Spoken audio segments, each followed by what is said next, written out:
Hello, my name is Bronte and I'm hoping to demystify the journey into private equity. So I actually originally began studying engineering, had my first internship at Goldman Sachs in middle office or back office, moved into direct private credit and now into private equity in funds and co-investment where I sit now.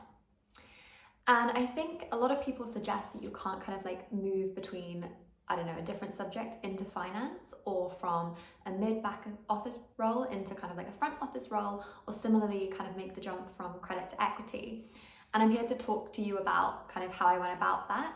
So to begin with, I was studying my engineering degree, not because I really wanted to be an engineer, but because I was good at maths and science. Unlike a lot of my very talented friends, I was not particularly creative, and I thought that studying engineering would be a good way of kind of developing quantitative and qualitative problem-solving capabilities, and also not pigeonhole me into any specific career.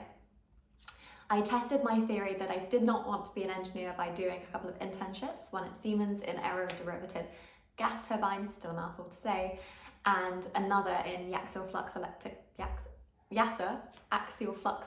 motors, also a mouthful to say. And after breaking a couple of engines, I decided that engineering was in fact not for me. At the time, I had a friend who had studied engineering and she was moving into finance. I knew absolutely no one. I had no connections. I had no family members. I didn't even know anyone who kind of had a long-term career in a sector, apart from my friend who was just starting to break in with an internship. And she said, why don't you think about finance? And I thought, honestly, I thought accounting was boring. I thought finance was accounting and it wasn't for me. Accounting may be boring, but is very fundamental to having a good career, at least on the buy side. Anyway, so I started applying for internships. I had kind of good grades at university, albeit one point to flag is I began studying chemical engineering at Leeds University. I moved for family reasons because my dad was sick actually to study mechanical engineering at Brookes University, which is obviously kind of like not a top hiring university for a lot of kind of the London firms or even the master's programs. And I have been asked point blank kind of, you know, with my grades why I chose to study somewhere like that. So I think the whole narrative is about storytelling and really having kind of like motivation and purpose, and that can be kind of scripted in whatever way is true to your life. And so I applied for internships. I got absolutely nowhere. No one wanted anything to do with me. And the only firm, well, one thing to point out is I'm incredibly stubborn. So for every single rejection I would get, I would submit 2 to 3 more applications. And the only firm that kind of took me even to the interview stage turned out to be Goldman Sachs for a mid-office role, something called product control, which I'm still not entirely sure what that does or what I was meant to be doing. But what I learned was that I really enjoyed the sector, that it was far broader than my initial naive mind had any clue, and that I really enjoyed working in kind of a fast-paced environment based in London with incredibly intellectual and motivated individuals. And so I was doing my first internship during the summer, and while I loved the firm, I realized that I did not want to work in product control. So I used the opportunity to network as much as possible with all the other divisions, and I ended up becoming quite interested in private wealth at the time. And then I had the option to either continue in the team that I was in, potentially have an offer for a full-time role, or apply blind to the private wealth division. And if they were not to fill their current spots with their interns, then maybe there would be the opportunity for me. I thought that was the fair path to choose because I was sure that I didn't want to do what I was doing for the internship, and there was a possibility that there may be space. It turns out there was not. And then I thought, how hard can it be? You know, now I've got great grades. I was kind of top of my year in my engineering degree. I have 2 engineering internships. I now have an internship at Goldman Sachs.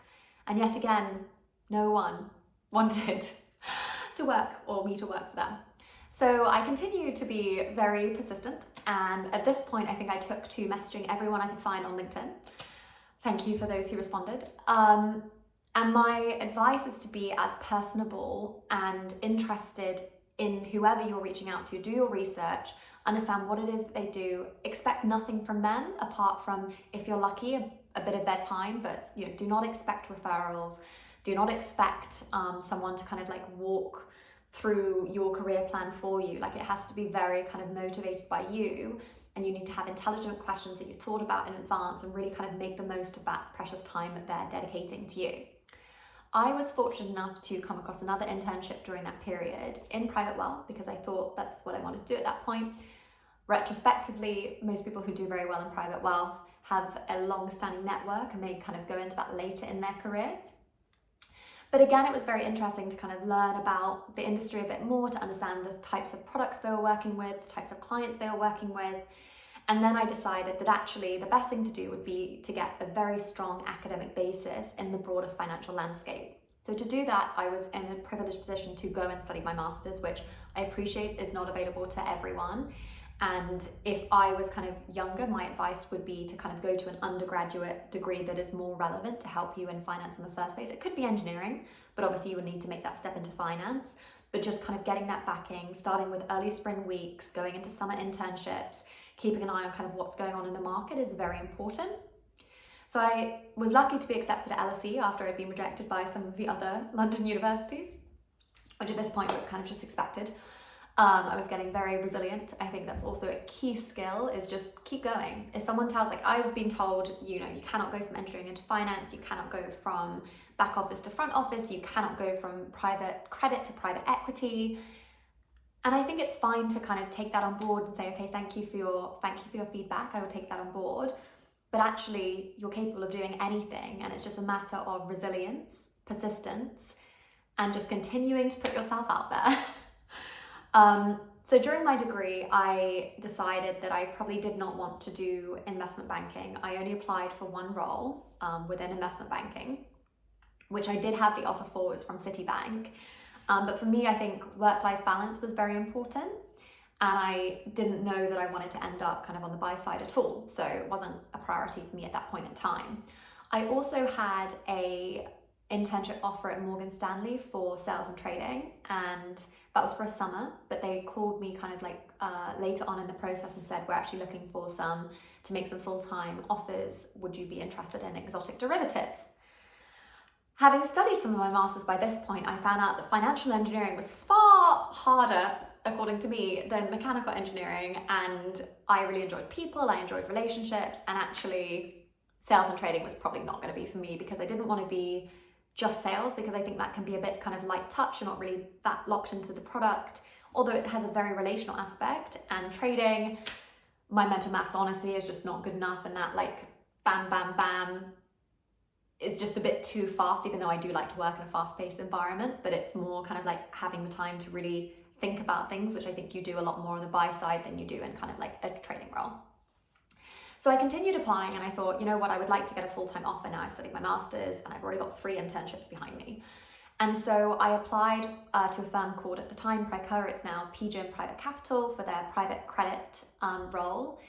And I found that the kind of bulge bracket banks were very repetitive in terms of their interview process, phone call, video interview, technical tests, stuff like that, beginning with the psychometric assessments, which I suck at, by the way.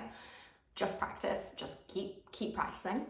And I found that this interview process with the firm that I actually ended up joining was really detailed. I met almost everyone in my office, or it felt like it. I think I had around 8 interviews, so probably not everyone.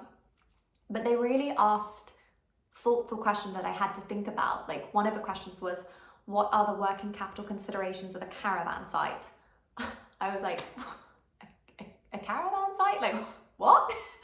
But they really wanted me to think on my feet, and I really enjoyed the fact that you would be in small deal teams from the very beginning. You would be interacting with lots of different stakeholders, and ultimately you would have a lot of accountability from day one, which I didn't necessarily think you would get by going to a kind of like very big firm where you would have fantastic brand reputation, but be a very small cog in a very big wheel. So I went there, I spent my first 2.5 years, and I loved it. Like, it was fantastic. I was staffed on a lot of deals, and it was hard work. It was not comparable to kind of investment banking hours, fortunately, but it was when you were working hard, but there was no FaceTime whatsoever. And after spending around 2 years of primarily doing kind of USPPs, some direct lending, and the occasional mezzanine transaction, kind of opened my eyes up that I was fortunate to work on a mezzanine transaction, what we call kind of a one-stop shop. So it would take a tranche of senior debt, a tranche of junior debt, a tranche of preferred equity, and also common equity, and therefore we would have a board seat. And I was lucky, even as an analyst actually, to have a board observer seat at certain times. And it just made me think, maybe the equity side for me might be more appealing in the long term, because it's I think you think more holistically about the company. It's not just, okay, how can this company default, or how is it going to maintain its financial health? It's like, what are the long-term growth drivers to this company, to this sector? What are the strategic initiatives? How could we create value in a value creation plan? And so I decided I wanted to make the full-time move to private equity. I looked at the landscape. Again, work-life balance is very important to me, spending time with my friends, my family. And I thought perhaps being a GP would be very similar to kind of investment banking in terms of the intensity, but I also wanted kind of still to be in touch with the deal side. Like at this point, I wasn't kind of interested in any investor relations.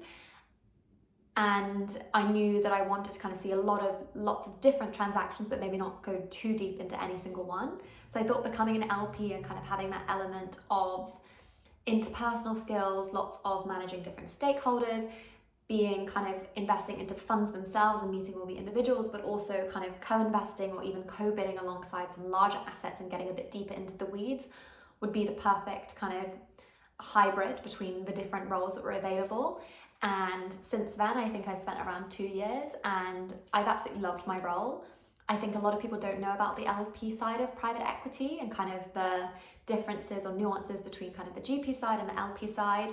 But in a nutshell, that is how I kind of moved through my career and how I've now spent 2 years in private equity, and I think a total of coming up to 5 years on the buy side.